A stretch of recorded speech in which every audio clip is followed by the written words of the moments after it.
ಓಂ ರಾಮಾಯ ರಾಮಭದ್ರಾಯ ರಾಮಚಂದ್ರಾಯ ವೇದಸೆ ರಘುನಾಥಾಯ ನಾಥಾಯ ಸೀತಾಯ ಪತಯೇ ನಮಃ. ಮನೋಜವಂ ಮಾರುತತುಲ್ಯವೇಗಂ ಜಿತೇಂದ್ರಿಯಂ ಬುದ್ಧಿಮತಾಂ ವರಿಷ್ಠಂ ವಾತಾತ್ಮಜ ವಾನರಯುಧಮುಖ್ಯಂ ಶ್ರೀರಾಮದೂತಂ ಶಿರಸಾ ನಮಾಮಿ. ಹೀಗೆ ನಾಮ ಹಾಗೂ ವಿಕಲ್ಪ, ಹೀಗೆ ನಾಮ ತೆಗೆದುಕೊಳ್ಳುವಾಗ ವಿಕಲ್ಪಗಳು ಬರತೊಡಗುತ್ತವೆ. ಆದರೆ ಅದರಿಂದ ಗಾಬರಿಯಾಗದೆ ಈ ರೀತಿ ವಿಕಲ್ಪ ಬರುವುದು ಪ್ರಗತಿಯ ಲಕ್ಷಣವೆಂದು ತಿಳಿಯಬೇಕು. ವಿಕಲ್ಪಗಳ ಉಚ್ಚಾಟನೆ ಶ್ರೇಷ್ಠ ಸಾಧನೆಯಿಂದ ಪ್ರಾಪ್ತವಾಗುತ್ತದೆ ಎಂದು ತಿಳಿದು ಹೆಚ್ಚಿನ ಸಂಖ್ಯೆಯಲ್ಲಿ ನಾಮಜಪ ಮಾಡಲು ತೊಡಗಿಕೊಳ್ಳಬೇಕು. ಇದಕ್ಕೆ ಉಪಾಯ ಅಂದರೆ ಈ ನಾಮಜಪ ಮುಂದುವರಿಸ್ತಾ ಹೋಗುವುದಲ್ಲದೆ ಅದು ಯಾವ ರೀತಿಯಲ್ಲಿ ಅಂತ ಹೇಳಿದರೆ ಸತತವಾಗಿ ನಾಮಜಪವನ್ನು ಮಾಡ್ತಾ ಇರೋದು. ಎಲ್ಲ ವೃತ್ತಿಗಳಲ್ಲಿಯೂ ಪ್ರಾರಂಭದಲ್ಲಿ ಸಂಶಯ ಉಂಟಾಗ್ತದೆ. ಎಲ್ಲ ವೃತ್ತಿಯಲ್ಲೂ ಪ್ರಾರಂಭದಲ್ಲಿ ಸಂಶಯ ಉಂಟಾಗುತ್ತದೆ. ಅದೇ ರೀತಿಯಲ್ಲಿ ಜಪದಲ್ಲಿಯೂ ಸಂಶಯಯುಕ್ತವಾಗಿರುತ್ತದೆ. ಆದರೆ ನಾವು ನಾಮಜಪವನ್ನು ಸತತವಾಗಿ ತೆಗೆದುಕೊಂಡು ಹೇಳ್ತಾ ಹೋಗುವಾಗ ವಿಕಲ್ಪಗಳು ತಾನಾಗಿಯೇ ಅದು ಕಡಿಮೆಯಾಗಿ ಬರುತ್ತದೆ. ಯಾವುದೇ ಒಂದು ವಿಷಯವು ನಮ್ಮ ಅಭ್ಯಾಸದಿಂದ ಸಾಧ್ಯವಾಗ್ತದೆ. ಯಾವುದೇ ಒಂದು ವಿಷಯವನ್ನು ನಾವು ಅಭ್ಯಸಿಸಿಕೊಂಡಲ್ಲಿ ಅದು ಸಾಧ್ಯವಾಗ್ತದೆ. ಇಂದು ಏನಂತ ಹೇಳಿದರೆ ನಮ್ಮಲ್ಲಿ ನಿಜವಾದ ಒಳಗಿಂದ ಇರುವಂತಹ ಭಕ್ತಿಯ ಕಡಿಮೆಯಿಂದಾಗಿ ನಾವು ಭಗವಂತನ ನಾಮಸ್ಮರಣೆ ಮಾಡಲು ನಮಗೆ ಆಗುವುದಿಲ್ಲ. ನಮ್ಮಲ್ಲಿ ಏನು ಭಕ್ತಿ ಉಂಟು, ಅದರಲ್ಲಿ ನಿಜವಾದ ಭಕ್ತಿ ಅಂತ ಹೇಳಿದರೆ ಈ ಭಕ್ತಿಯಲ್ಲಿ ಹಲವು ರೀತಿಯ ಭಕ್ತಿಯನ್ನು ನಮಗೆ ಕಾಣ್ಬೋದು. ಯಾರೋ ಒಬ್ಬ ದೇವಸ್ಥಾನ ಹೋಗ್ತಿದ್ದಾನೆ, ಒಂದು ಭಕ್ತ, ಅವನು ಕರೀತಾನೆ, ಬಾ ಮಾರಾಯ ಹೋಗೋಣ ದೇವಸ್ಥಾನ ಹೋಗ್ತಾನೆ, ನಾ ಹೋಗ್ತಿದ್ದೇನೆ ಬಾ ಅಂತ. ಅವು ಒತ್ತಾಯದ ಮೇಲೆ ಹೋಗ್ತಿದ್ದಾನೆ, ಆ ದೇವರ ದರ್ಶನ ಮಾಡ್ತಾನೆ, ಒತ್ತಾಯಕ್ಕೆ ಹುಂಡಿಗೆ ಕಾಣಿಕೆ ಹಾಕ್ತಾನೆ, ಒತ್ತಾಯದಿಂದ ನೈವೇದ್ಯ ಮಾಡಿಸ್ತಾನೆ, ಏನು ಪ್ರಾರ್ಥನೆ ಪೂಜೆಗಳನ್ನು ಮಾಡಿಸ್ತಾನೆ, ಒತ್ತಾಯ ಅದಲ್ಲ. ಆ ನಿಜವಾಗಿ ಅವನು ಭಕ್ತಿಯ ಒಳಗಿಂತಹ ದೇವರ ದರ್ಶನ ಮಾಡುವುದು ಅದು ಅವನಿಗೆ. ಅದೇ ರೀತಿಯಲ್ಲಿ ನಾವು ನಿರ್ದಿಷ್ಟ ಸಮಯದಲ್ಲಿ ಬೆಳಿಗ್ಗೆ ಹೇಳಿಕೊಂಡು ನಾವು ನಮ್ಮ ಕರ್ಮಗಳನ್ನು ತೊಡಗುವುದು, ಅದರಲ್ಲಿ ನಾವು ನಾಮಜಪ ನಿರ್ದಿಷ್ಟ ಸಮಯದಲ್ಲಿ ಮಾಡುವುದು, ಮತ್ತು ಅದು ಭಕ್ತಿಪೂರ್ವಕ ಅಂತ ಹೇಳಿದರೆ ಇದು ಮಾಡದಿದ್ದರೆ ನಮಗೆ ನಮ್ಮ ಜೀವನವು ನಡೆಯುವುದಿಲ್ಲ ಅಂತ ಆ ಸಂಕಲ್ಪ ನಮ್ಮಲ್ಲಿರಬೇಕು. ನಮ್ಮ ಜೀವನ ನಡೀಬೇಕಾದ್ರೆ ನಮಗೆ ಭಕ್ತಿ, ನಾವು ಇದನ್ನು ಮಾಡಲೇಬೇಕು, ಇಷ್ಟನ್ನು ಮಾಡಲೇಬೇಕು ಅಂತ ಹೇಳುವ ಆ ಸಂಕಲ್ಪಗಳು ಭಕ್ತಿಪೂರ್ವಕವಾಗಿರಬೇಕು. ಆ ಸಂಕಲ್ಪಗಳು ಭಕ್ತಿಪೂರ್ವಕವಾಗಿ ಮಾಡಿದಲ್ಲಿ ನಮಗೆ ಅದು ಸಾಧ್ಯವಾಗ್ತದೆ ಅಂತ ಹೇಳ್ಬೋದು. ಇನ್ನೊಂದು ಸಾಧಾರಣ ಒಂದು ನಿಜವಾದ ಒಂದು ಮನುಷ್ಯ, ಸಾಧಾರಣ ಮನುಷ್ಯ, ಜಾಣವಾದ ಮನುಷ್ಯ ಅವನ ಸಮಯವನ್ನು ವ್ಯರ್ಥ ಮಾಡೋದಿಲ್ಲ, ಅವನ ಸಮಯವನ್ನು ಗೋಲು ಮಾಡೋದಿಲ್ಲ. ಅವನು ಏನು ಮಾಡ್ತಾನೆ ಅಂತ ಹೇಳಿದರೆ ಭಗವಂತನ ನಾಮಸ್ಮರಣೆ ಮಾಡ್ತಾನೆ, ಆ ನಾಮಸ್ಮರಣೆಯ ಬಗ್ಗೆ ಪ್ರಾರಂಭ ಮಾಡ್ತಾನೆ. ಅದೇ ರೀತಿ ನಾಮಸ್ಮರಣೆಯೊಂದಿಗೆ ತನ್ನ ಕರ್ಮಗಳನ್ನು ಮಾಡ್ತಾನೆ, ಕೆಲಸ ಕಾರ್ಯಗಳನ್ನು ಮಾಡ್ತಾನೆ. ಭಗವಂತನ ನಾಮಸ್ಮರಣೆ ಇಲ್ಲದೆ ಕೆಲಸವನ್ನೇ ಮಾಡುವುದಿಲ್ಲ. ನಾವೀಗ ಇಂಥ ಒಂದು ವಿಡಿಯೋಗಳನ್ನು ಸೋಷಿಯಲ್ ಮೀಡಿಯಾದಲ್ಲೆಲ್ಲೋ ನಾವು ಯೂಟ್ಯೂಬಲ್ಲೇ ಎಲ್ಲೋ ನೋಡಿದೆವು. ಒಂದು ಸಲ ನೋಡಿತು, 2 ಸಲ ನೋಡಿತು, ಅಥವಾ ಬೇರೊಬ್ಬರದ್ದು ನೋಡಿತು. ಹೀಗೆ ಮಾಡಿದರೆ ನಮಗೆ ನಾಳೆಗೆ ದೋಷಗಳು ಉಂಟಾಗ್ತವೆ ಅಂತೇಳುವ ಡೌಟ್ಸ್ಗಳು, ನಮ್ಮಲ್ಲಿ ಸಂಶಯಗಳು ಬರಲಿಕ್ಕೆ ಪ್ರಾರಂಭ ಆಗ್ತದೆ. ಉತ್ತಮ ಉದಾಹರಣೆ ಅಂತ ಹೇಳಿದರೆ, ಸಾಧಾರಣ ಒಂದು ಮಗು ಶಾಲೆ ಬಿಟ್ಟು ಮನೆಗೆ ಬಂದಾಯಿತು. ದೊಡ್ಡ ಹುಡುಗ, ಸಣ್ಣ ಹುಡುಗ ಅಲ್ಲ, ದೊಡ್ಡ ಹುಡುಗ, ಒಂದು 7ನೇ ಕ್ಲಾಸ್ 8ನೇ ಕ್ಲಾಸ್ ಆ ಹುಡುಗ. ಆಗ ಅಮ್ಮ ಹೇಳ್ತಾ ಉಂಟು, ಮಗ ನೀನು ಇಂಥ ಅಂಗಡಿಗೆ ಹೋಗಿ ಹಾಲು ತೆಕ್ಕೊಂಡು ಬಾ ಅಂತ. ಅವನೇನು ಮಾಡ್ತಾನೆ ಅಂತ ಹೇಳಿದರೆ, ದುಡ್ಡು ತೆಕ್ಕೊಂಡಿದ್ದಾನೆ, ಚೀಲ ತೆಕ್ಕೊಂಡಿದ್ದಾನೆ, ಹಾಲಿಗೋಸ್ಕರ ಹೋಗ್ತಿದ್ದಾನೆ. ಆ ಅಂಗಡಿ ಸ್ವಲ್ಪ ಉದ್ದ ಓಣಿಯಲ್ಲಿ ಹೋಗ್ತಿರುವಾಗ 2 ಕಡೆಯಲ್ಲಿ ತುಂಬ ಮಕ್ಕಳು ಆಟ ಆಡ್ತಾ ಇರ್ತಾರೆ. ಅದು ಒಂದು ಥರದ ಆಟಗಳು, ವಿಧ ಆಟಗಳನ್ನ ಆಡ್ತಾ ಇರ್ತವೆ. ಒಂದು ಕಡೆಯಲ್ಲಿ ಸಣ್ಣ ಪುಟ್ಟ ಅಂಗಡಿಗಳಿರ್ತವೆ, ಇನ್ನೊಂದು ಕಡೆಯಲ್ಲಿ ಇನ್ನು ಅನೇಕ ರೀತಿಯ ಮನುಷ್ಯರ ಚಟುವಟಿಕೆಗಳನ್ನು ನೋಡ್ತಾ ಇರ್ತಾರೆ. ಈ ಮಗು ಎಂತ ಮಾಡ್ತಾರೆ ಅಂತ ಹೇಳಿದರೆ, ಇದನ್ನೆಲ್ಲ ನೋಡಿ ನೋಡಿ ನೋಡಿ ನೋಡಿ ನೋಡ್ತಾ ನೋಡ್ತಾ ನೋಡ್ತಾ ನೋಡ್ತಾ ನೋಡ್ತಾ ಅಂಗಡಿಗೆ ಮುಟ್ಟುವಾಗ ಅಂಗಡಿ ಕ್ಲೋಸ್ ಆಗಿದೆ, ಅಂಗಡಿ ಮುಚ್ಚೋಗಿ ಅವನ ಮನೆಗೆ ಹೋಗಿದ್ದಾನೆ.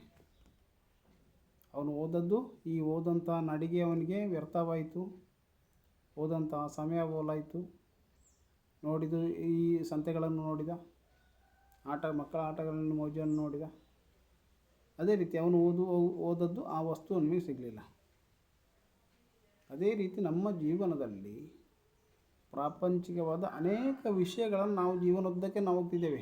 ಜೀವನ ನಡೆಸ್ತಾ ಜೀವನೋದ್ದಕ್ಕೆ ನಾವು ಆ ಯಾತ್ರೆಯನ್ನು ಮಾಡ್ತಾಯಿದ್ದೇವೆ, ಜೀವನ ಯಾತ್ರೆಯನ್ನು ಮಾಡ್ತಾ ಇರ್ತೇವೆ. ಮಾಡುವಾಗ ನಮಗೆ ಪ್ರಾಪಂಚಿಕ ಅನೇಕ ವಿಷಯಗಳನ್ನು ನಮಗೆ ಕಾಣ್ಬೋದು. ಇವತ್ತು ಈ ವಿಷಯಗಳಿಗೆ ಆಸಕ್ತಿಯನ್ನು ಮೂಡಿಸ್ಕೊಂಡು ನಾವು ಆ ವಿಷಯದಲ್ಲಿ ಬಿದ್ದಿದ್ದರೆ ಅವನು ಮುಂದೆ ಒಂದು ಹೆಜ್ಜೆ ಮುಂದೆ ಇಡಲಿಕ್ಕೆ ಅವನು ಆಗೋದಿಲ್ಲ. ಅವನು ಏನು ಮಾಡಿ ಪ್ರಯೋಜನ ಇಲ್ಲ. ಅದು ಅವನು ದೈನಂದಿನ ಮಾಡುವಂಥ ಚಟುವಟಿಕೆ, ಆ ಕೃತ್ಯವನ್ನು ಕರೆಕ್ಟಾಗಿ ಮಾಡಬೇಕು. ಅವನು ಬೆಳಿಗ್ಗೆ ಎದ್ದುಕೊಂಡು ಜಪ ಮಾಡೋದು, ಸಂಧ್ಯಾ ವಂದನೆ ಮಾಡೋದು, ಸಂಜೆ ಜಪ ಮಾಡೋದು, ಭಜನೆ ಮಾಡೋದು, ಆ ದೇವರ ಭಕ್ತಿ ಕರ್ಮಗಳಲ್ಲಿ ಅವನು ಮುಳುಗಿರಬೇಕು. ಅವನು ಮಾಡೋ ವ್ಯಕ್ತಿಗತವಾಗಿ ಅವನು ವ್ಯಕ್ತಿ ಅಂದರೆ ಅವನು ಮಾಡುವಂಥ ಕರ್ಮಗಳನ್ನು ಮಾಡಬೇಕು. ಅವನೇನು ಏನು ಡ್ಯೂಟಿ, ಒಂದು ಜಾಬ್ ಏನು ಡ್ಯೂಟಿ, ಏನು ಕೂಲಿ ಆದರೆ ಕೂಲಿ, ಆಫೀಸ್ ಇದ್ದರೆ ಆಫೀಸು, ಅಥವಾ ಇನ್ನು ಶಾಪಿಂಗ್, ಅದು ಏನು ಅವನು ಮಾಡುವಂಥ ಕರ್ಮಗಳನ್ನು ಅಥವಾ ಓದುಗಳನ್ನು ಕರೆಕ್ಟಾಗಿ ಅವನು ಮಾಡಬೇಕು. ಎರಡನ್ನೂ ಮಾಡಬೇಕು. ಆ ಟ್ಯಾಲೆಂಟ್ ಮಾಡಿಕೊಂಡ್ರೆ ಅವನ ಜೀವನವು ನಡೆಯೋಕ್ಕೆ ಯಾವುದೊಂದು ತೊಂದರೆ ಬರುವುದಿಲ್ಲ. ಅದರೊಂದಿಗೆ ಅವನಿಗೆ ದೈವಿಕ ಪ್ರಾಪ್ತಿ ಅವನಿಗೆ ಆ ಜ್ಞಾನ ಅವನಿಗೆ ಉಂಟಾಗ್ತದೆ. ಹಾಗೆ ಮಾಡುವುದರಿಂದ ನಮಗೆ ನಮ್ಮ ಜೀವನವನ್ನು, ನಮಗೆ ಬರುವಂತಹ ಅನೇಕ ನಮ್ಮ ಒಳಗಿಂದ ಬರುವಂಥ ನೆಗೆಟಿವ್ಸ್ ಇರ್ತದೆ, ಅದನ್ನು ನಮಗೆ ತಡೀಲಿಕ್ಕೆ ಆಗ್ತದೆ.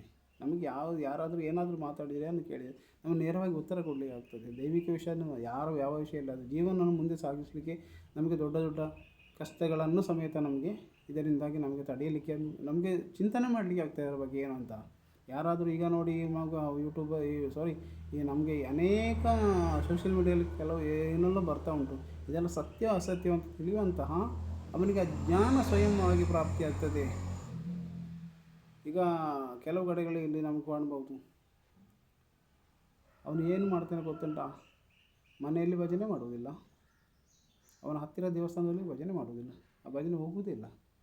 ಎಲ್ಲಾದರೂ ಒಂದು ಕಾರ್ಯಕ್ರಮ ಉಂಟು, ಅಲ್ಲಿ ಭಜನೆ ಹೋಗ್ತಾನೆ, ಒಳ್ಳೆ ಡ್ರೆಸ್ ಹಾಕಿ ಶಾಲ್ ಹಾಕಿ ಹೋಗಿ ಭಜನೆ ಮಾಡಿ ಬರ್ತಾನೆ. ಯಾಕೆ? ಅಲ್ಲಿ ವಿಡಿಯೋ ಮಾಡ್ತಾರೆ ಮತ್ತು ಸೋಷಿಯಲ್ ಮೀಡಿಯಾ ಹಾಕಿಬಿಡ್ತಾರೆ. ಅದಕ್ಕೋಸ್ಕರ ಜನ ಮರಲು ಮತ್ತು ಜಾತ್ರೆ ಮರಲ ಅಂತ ಹೇಳುವ ವಿಷಯದಲ್ಲಿ, ಜನ ಮರಲು ಜಾತ್ರೆ ಮರಲ ಅಂತ ಹೇಳ್ತಾರಲ್ಲ, ಆ ರೀತಿಯಲ್ಲಿ ಅವನಿಗೆ ಅದನ್ನು ಮಾತ್ರ ಮಾಡ್ತಾನೆ. ಅವನು ಶೋ ಬೇಕು ಅವನಿಗೆ. ಈ ಶೋ ಮಾಡುವಂತಹ ಆಡಂಬರಾಟ ಭಕ್ತಿಯಿಂದ ಒಳಗೆ ಅವನಿಗೇನಾಗಲಿಕ್ಕಿಲ್ಲ, ಅವನಿಗೆ ಒಳಗಿಂದ ಭಕ್ತಿ ತುಂಬಿರಬೇಕು ಅವನು. ಆಗಿದ್ದರೆ ಮಾತ್ರ ಇನ್ನೊಬ್ಬರಿಗೆ ನಮಗೆ ವಿಷಯನ ತಿಳಿಬೇಕಂದ್ರೆ ನಮ್ಮ ಒಳಗೆಯಲ್ಲಿ ತುಂಬಿರುವಂತಹ ಭಕ್ತಿಯು, ನಮ್ಮಲ್ಲಿ ತುಂಬ ಭಕ್ತಿಗಳಿರಬೇಕು, ಅದನ್ನು ತುಂಬಿಸಬೇಕು. ಆ ಭಕ್ತಿಯನ್ನು ತುಂಬಿಕೊಂಡು ಅವನ ಆ ಜಪ ಸಂಖ್ಯೆಯನ್ನು ತುಂಬಿಸಿಕೊಂಡು ಅದರಿಂದ ಅವನಿಗೆ ಆ ಅಮೃತದಂತಹ ವಚನಗಳು, ಅಮೃತ ಅಂತ ಅವನಿಗೆ ಹೊರಗೆ ಬರಬೇಕದು, ಆ ಜ್ಞಾನ ಅವನಿಗೆ ಪ್ರಾಪ್ತಿಯಾಗಬೇಕು. ಅದಕ್ಕೋಸ್ಕರ ನಿರಂತರ ಸಾಧನೆ ನಮ್ಮ ಜೀವನದ ಲಕ್ಷ್ಯ. ನಾವು ಹುಟ್ಟಿದ ಕರ್ಮವನ್ನು ಮುಗಿಸಲೇಬೇಕು, ಧಾರ್ಮಿಕ ವಿಷಯದಲ್ಲಿ ಚಿಂತನೆಯಲ್ಲಿ ನಾವು ಭಾಗಿಯಾಗಲೇಬೇಕು ಅಂತ ಹೇಳುವುದು. ಅದಲ್ಲದೆ ಹೇಳಬೇಕು. ಹಾಗೆಯೇ ವಿಕಲ್ಪ ಹೋಗಿ ಭಗವಂತನ ಸಂಕಲ್ಪ ಬರಬೇಕು. ವಿಕಲ್ಪ ಹೋಗಿ ಭಗವಂತನ ಸಂಕಲ್ಪ ಬರಲಿಕ್ಕೆ ಸ್ಟಾರ್ಟ್ ಆಗಬೇಕು. ಅವನಿಗೆ ಒಂದು ಮನುಷ್ಯನಿಗೆ ನಾಮಜಪ ಮಾಡುವಾಗ ಎಷ್ಟೋ ಸಂಶಯಗಳು ಬರಲಿಕ್ಕೆ ಸಾಧ್ಯ. ಇದು ಮಾಡೋದು ಸರಿಯಾ, ಕಮ್ಮಿ ಆಗಿದೆ, ಹೆಚ್ಚಾಗಿದೆ, ಏನಾಗ್ತದೆ? ನಿರಂತರವಾಗಿ ಅವನು ನಾಮಜಪವನ್ನು ಮಾಡುತ್ತಾ, ಭಜನೆಯನ್ನು ಮಾಡುತ್ತಾ, ಒಳಗಿಂದ ಒಳಗೆ ಅವನ ಕರ್ಮಗಳನ್ನು ಮಾಡುತ್ತಾ ಅವನು ಮುಂದೆ ಅರಿವಾಗ ನಮ್ಮ ಶರೀರದ ಬೆಳವಣಿಗೆ ಹೇಗಾಗಿದೆಯೋ ಅದೇ ರೀತಿಯಲ್ಲಿ ಅವನ ಒಳಗಿಂದ ಅವನ ಶಕ್ತಿ ವರ್ಧನಾಗಿಕೊಂಡು ಅವನಿಗೆ ಉತ್ತಮವಾದ ಜ್ಞಾನವು ಪ್ರಾಪ್ತಿಯಾಗಲಿಕ್ಕೆ ಸಾಧ್ಯತೆ ಉಂಟು. ಶಕ್ತಿ ಆಗಿದೆ ಅಂತ ಹೇಳ್ಬೋದು. ಅಷ್ಟಕ್ಕೆ ಮಟ್ಟಿಗೆ ನಾವು ನಮ್ಮ ಕರ್ಮಗಳನ್ನು, ಕರ್ತವ್ಯಗಳನ್ನು, ನಮ್ಮ ಕರ್ತವ್ಯ ಇದು ಜೀವನದ ಕರ್ತವ್ಯ, ಇದನ್ನು ಮಾಡಬೇಕು ಅಂತ ಹೇಳ್ತಾ ಈ ನಾಮ ಹಾಗೂ ಸಂಕಲ್ಪ ಅಂತ ಹೇಳುವ ಈ ವಿಷಯದ ಬಗ್ಗೆ ನಾಮ ಹಾಗೂ ವಿಕಲ್ಪ ಅಂತ ಹೇಳೋದು ಬರೋದನ್ನು ತಡೆಯಲಿಕ್ಕೆ ನಾಮ ಜಪವು ಅತ್ಯುತ್ತಮವಾಗಿ ಹೆಚ್ಚಾಗಿ ನಾವು ಮಾಡ್ತಾ ಇರಬೇಕಂತ ಹೇಳ್ತಾ ಇವತ್ತಿನ ಈ ವಿಡಿಯೋನ ನಿಲ್ಲಿಸ್ತೇನೆ. ಎಲ್ಲರಿಗೂ ಒಳ್ಳೆಯದಾಗಲಿ. ಸುರುವಿಗಾಗಿ ಈ ವಿಡಿಯೋ ಯಾರಾದರೂ ನೋಡುವುದಾದರೆ ಸಬ್ಸ್ಕ್ರೈಬ್ ಮಾಡಿ, ಹೊಸದಾಗಿ ನೋಡೋದಾದರೆ ಲೈಕ್ ಮಾಡಿ. ನಮಗೆ ಎಲ್ಲದನ್ನೂ ನಮಗೆ ಹುಟ್ಟಾಕ್ಬೋದು ನೋಡಿ. ಇವತ್ತು ಎಲ್ಲರೂ ಏನನ್ನ ನೋಡ್ಬೋದು, ಪ್ರಪಂಚ ಅನೇಕ ಅಷ್ಟೆಷ್ಟೋ ಉಂಟು. ಇಂತಹ ಉತ್ತಮ ಭಕ್ತರನ್ನು ಮತ್ತು ಉತ್ತಮ ಸಾಧಕರನ್ನು ನಾವು ಮಾಡಬೇಕು. ಅದಕ್ಕಾಗಿ ಈ ವಿಡಿಯೋ ನಿಮಗೆ ಉಪಯುಕ್ತ ಆಗಲಿ ಅಂತ ಹೇಳುತ್ತಾ ನಮ್ಮ ಚಾನಲನ್ನು ಸಬ್ಸ್ಕ್ರೈಬ್ ಮಾಡಿ. ನಮ್ಮಲ್ಲಿ ಬರುವಂಥ ಇಂಥ ಅನೇಕ ವಿಷಯಗಳನ್ನು ಹೇಳ್ತಾ ಇರ್ತೇನೆ, ಅದನ್ನು ಕೇಳಿ ಅಳವಡಿಸಿಕೊಳ್ಳಿ ಜೀವನಕ್ಕೆ ಅಂತ ಹೇಳುತ್ತಾ ಇವತ್ತಿನ ಈ ವಿಡಿಯೋವನ್ನು ನಿಲ್ಲಿಸ್ತೇನೆ. ನಿಮಗೆಲ್ಲರಿಗೆ ಶುಭವಾಗಲಿ. ಓಂ ಶ್ರೀರಾಮ ಜಯ ರಾಮ ಜಯ ಜಯ ರಾಮ, ಜೈ ಹನುಮಾನ್, ಜೈ ನಿತ್ಯಾನಂದ.